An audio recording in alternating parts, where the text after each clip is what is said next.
Hello everybody, and welcome back to the Outdoor Channel, and welcome to the campsite. We've been doing a number of different product reviews when it comes to Camco. We've done some of the different waist attachments that you have for your gray tank and black tank, as well as the Rhino products that are out there. This is a new one. This is the RV gate valve.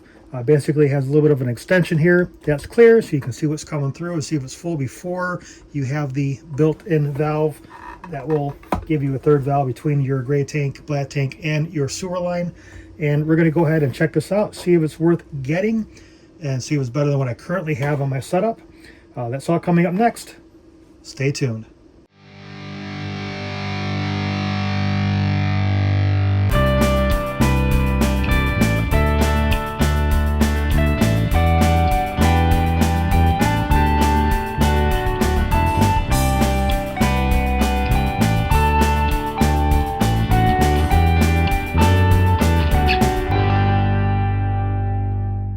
All right, I'm going to go ahead and do a quick unboxing. Just want to start with saying that I am not at all affiliated with Camco. These are things that I buy on my own. You actually can see the receipt here from our friends at Camping World. Again, you have that clear section to see if this is full of anything suspect before you go ahead and operate the valve. Make sure that your sewer hose is hooked up. The valve works as you would think. Has a cap on here, and it has a little bit of a clear keep to keep this from being lost. Hopefully this is plastic, hopefully that lasts a long time. Here's what the inside of that valve looks like. All right, we're at that all too familiar part of the camper. Sorry if there's a little bit of wind noise that's out there.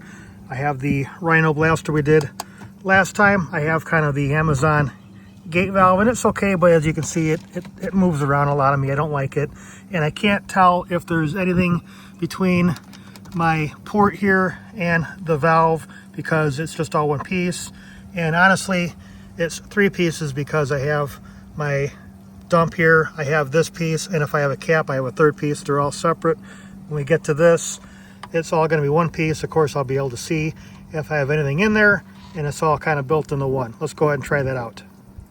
A couple of other things I really didn't like about this setup is these kind of were just always a little too loose, and these are always a little bit just too tight. Made it a real pain to kind of unhook when I wanted to leave for the weekend. We'll see if this is better with the new one here. Just got to pick a side that you want your valve to be on. That'll be up to you.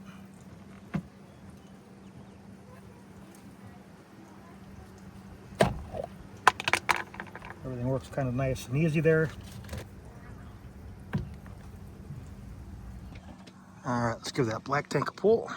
And we can see all kinds of stuff there. This is really designed to help you prevent from getting this all over you while you're managing your tanks. Now, I've turned this a little bit to make sure I got a bend.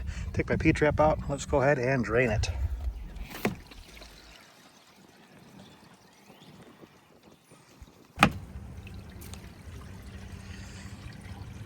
And you can see very clearly that I know I've got stuff there. Let's go ahead and dump it.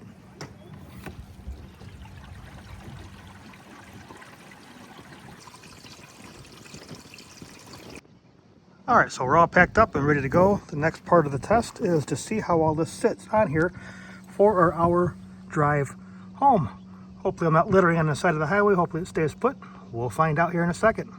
All right, we've made it back home. It was only about an hour and a half drive, and she is still there. No issues getting her back home. So that's it for today's review. Go ahead and like and subscribe. Helps the channel out quite a bit. We will see you next time.